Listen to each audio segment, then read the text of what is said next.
Good morning to all of you. आज हम class 4 का साइंस का रिवीजन एक और फिर से करने वाले हैं।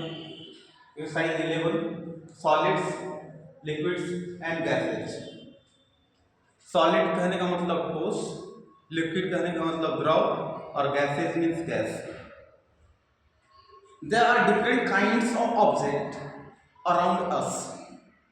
हमारे आसपास विभिन्न प्रकार की वस्तुएं पाई जाती हैं। These different objects are made up of different materials। कि जितने भी अलग अलग वस्तुएं हैं वो अलग अलग मटेरियल से बने होते हैं। Some things are hard like table। कुछ वस्तुएं ऐसे होती हैं जो कठोर होती हैं जैसे टेबल है। While जबकि some are soft like teachers। और कुछ जो है पंख के जैसा मुलायम होता है। Some like leaf float in water। कुछ पत्ते भी होते हैं जो पानी में तैरते हैं। Some like coin sink in water। और वही जहां सिक्के हैं वो पानी में डूब जाते हैं। Some like sugar dissolve in water। Sugar जो चीनी है वो पानी में घुल जाता है। While some like paper does not dissolve। और कुछ कागज होते हैं जो पानी में नहीं घुलते। Further, these things are of a variety of shapes and sizes। फिर भी अगर देखा जाए तो ये जितनी वस्तुएं हैं इनके आकार और रूप अलग अलग हैं। However, all these things have one thing is in common। यद्यपि ये जितनी वस्तुएं हैं इनमें एक चीज कॉमन है, एक बात कॉमन है।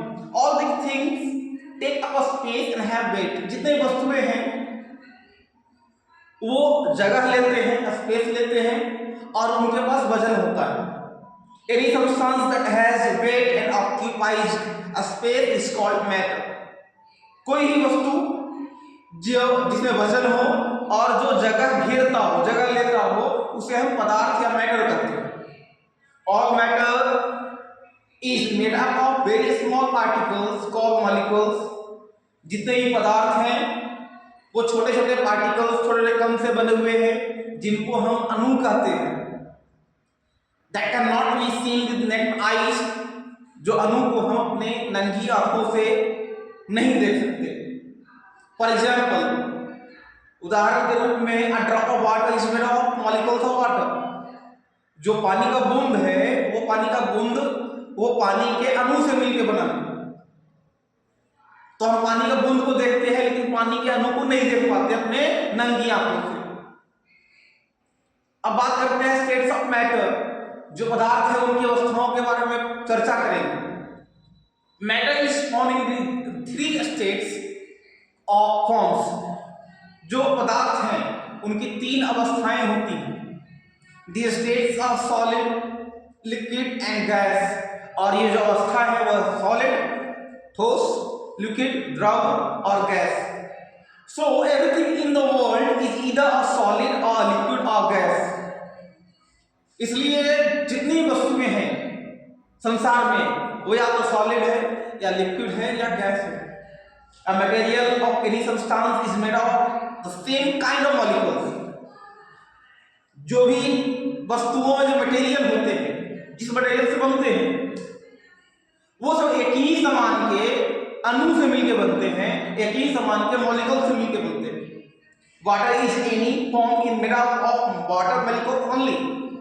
जो पानी है वो कोई भी रूप में हो उसका निर्माण पानी के ही अणु से मिलकर बना है। अब बात करते हैं सॉलिड्स की, ठोस की। A stone, a table, a book are solids. एक पत्थर, एक टेबल और एक किताब ठोस है। They are hard to touch. इसको जब स्पर्श करते हैं, छूते हैं तो कठोर लगता है। Suppose if we pick them up and place them somewhere else, their shape और the space they occupied is not change. यदि हम लोग उस वस्तु को, उस सॉलिड्स को उठा करके दूसरे जगह पर कहीं भी रखते हैं तो जितना भी जगह वो लेता है उसमें कोई चेंजिंग नहीं होता। वो जितना जगह पहले छेक रहा था, घेर रहा था, उतना ही जगह दूसरी जगह पर घेरेगा। Solids therefore have a definite shape and volume, इसलिए ठोस के पास निश्चित आकार और निश्चित आयतन होता है। In solids the molecules are very close to each other, ठोस में जो अणु है वो एक दूसरे के बहुत करीब होते हैं, पास होते हैं, सटे सटे होते हैं। We can say that the molecules of a solid are closely packed, इसलिए हम कह सकते हैं कि जो सॉलिड में, ठोस में जो अणु होते हैं वो आपस में पैक्ड होते हैं। अब बात करते हैं लिक्विड्स की। Water, milk and mango juice are liquids, पानी, दूध और आम का जूस, रस, ये सब द्रव है। We can not pick them up with our finger, हम लिक्विड को अपने उंगली से उठा नहीं सकते। They flow if we pour them on the floor, ये बहेगा जब इसे हम सरफेस पे, सतह पे अगर हम उड़ेल देंगे। Pour a liquid in a container such as a glass, जो द्रव है उसको एक ग्लास में उड़ेलना है।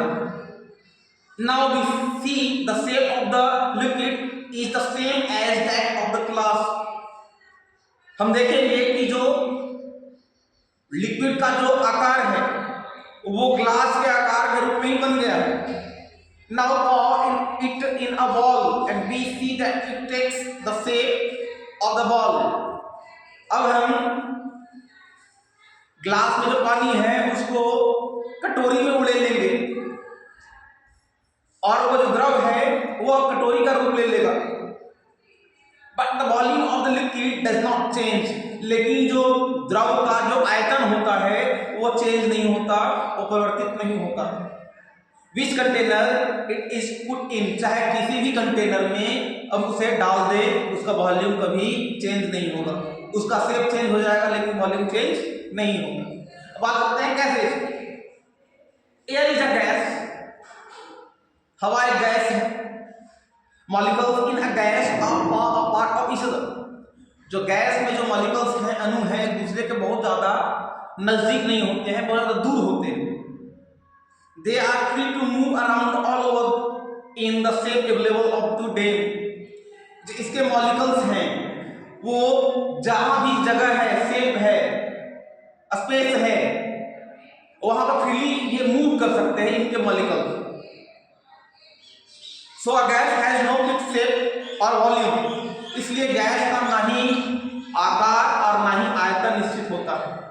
Molecules of a gas can be squeezed into a small container or spread out in a big container, जो गैस के जो मॉलिक्यूल्स हैं उसको एक छोटे से कंटेनर में रख सकते हैं और बड़े से बड़े कंटेनर में उसको रख सकते हैं, छोटे में भी रख सकते हैं और बड़े में भी रख सकते हैं।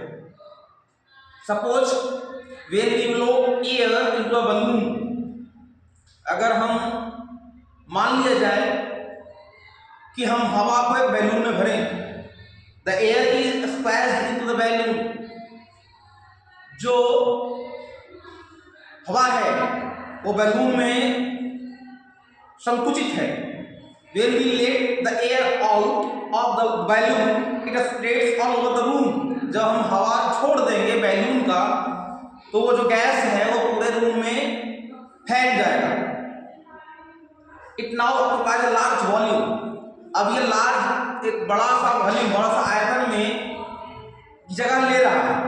सो gases have no fixed shape और वॉल्यूम, इसलिए गैस का ना कोई निश्चित शेप होता है, आकार होता है और ना ही आयतन होता है।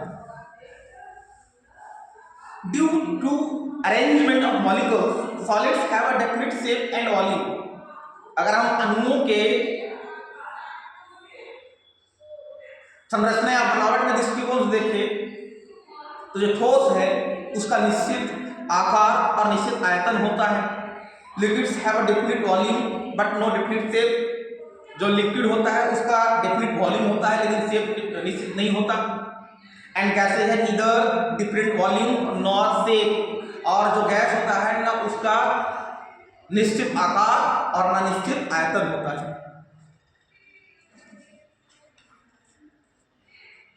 अब बात करते हैं interchange of states of what states of matter. जो पदार्थ हैं उनकी अवस्थाओं में परिवर्तन करके देखते हैं। The three states of matter are interchangeable in some substances. जितनी अवस्थाएं हैं पदार्थों के वो एक दूसरे से परिवर्तित हो सकते हैं दूसरे सब्सटेंस में, दूसरे वस्तु में। This substances can be changed from one state to another. ये जो वस्तुएं हैं वो एक स्टेट से दूसरे स्टेट से परिवर्तित कर सकते हैं। But not all substances can change their states. लेकिन सभी वस्तुएं अपने अवस्थाओं को परिवर्तित नहीं कर सकती। The change of the state of matter occurs due to the change in temperature। जो पदार्थ की जो अवस्था है उसमें परिवर्तन के लिए जो तापमान है वही जिम्मेवार है। Let us study now. और अध्ययन करते हैं। When a solid is heated or its temperature is increased, जब हम सॉलिड को गर्म करते हैं इसका टेम्परेचर बढ़ाते हैं, it changes into its liquid form। ये जो है द्रव अवस्था में परिवर्तित हो जाता है। This process is called melting।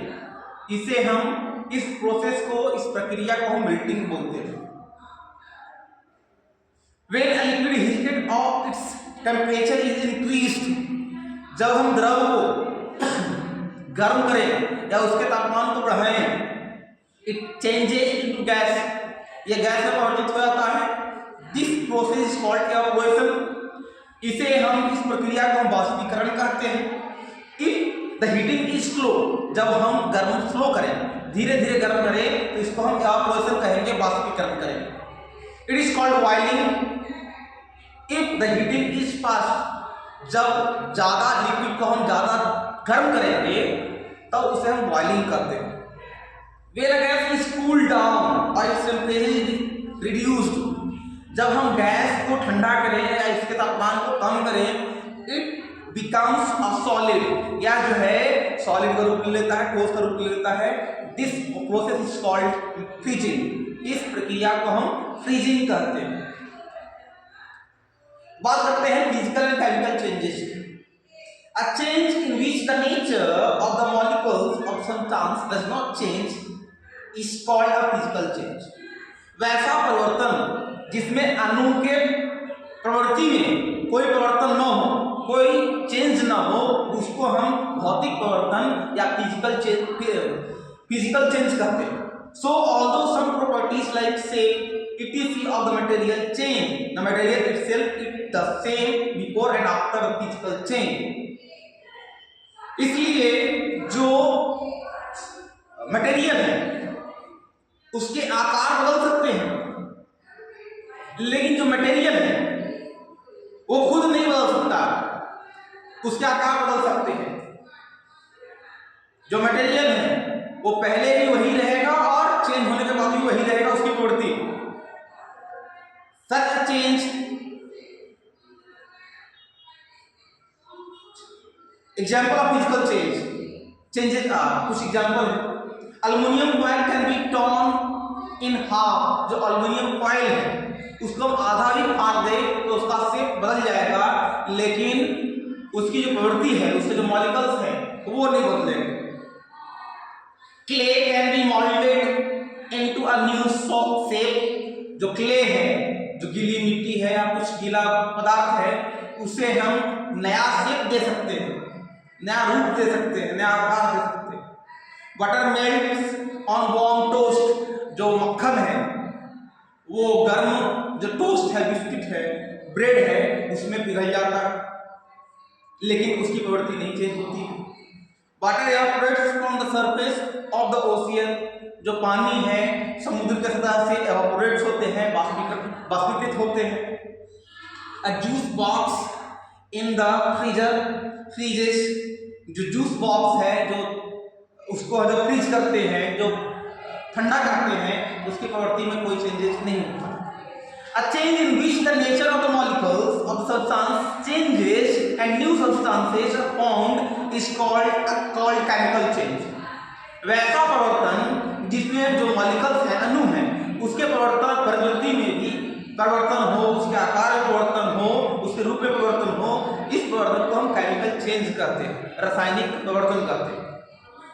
The substances present at the beginning of the change are not present at the end. जो वस्तु हैं, जो शुरुआत में जैसे होते हैं, परिवर्तन होने के बाद वैसा वस्तु नहीं रहता, नया वस्तु बन जाता है.